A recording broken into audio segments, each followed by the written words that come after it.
So today we're going to talk about trout fishing.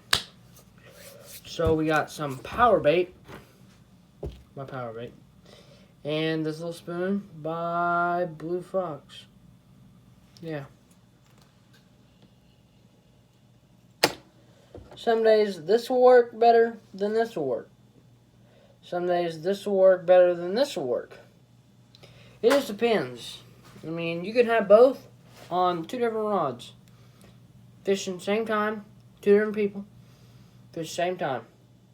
You might catch them at the same time. Might catch them later. Might catch them earlier. Might catch them. I mean, it really doesn't matter. I know there's a lot of debate over trout and stuff, but this right here won't work on a cloudy day. This right here will. Just letting you know that. And another thing I use is, let me find it, eagle claws, already tied hooks. That's what I use for trout.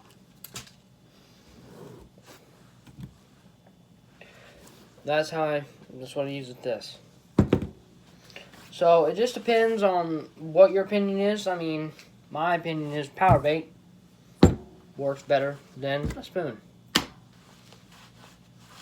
Some days that's true, and some days that's not.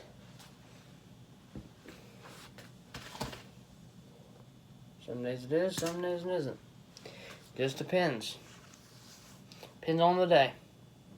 So, adios.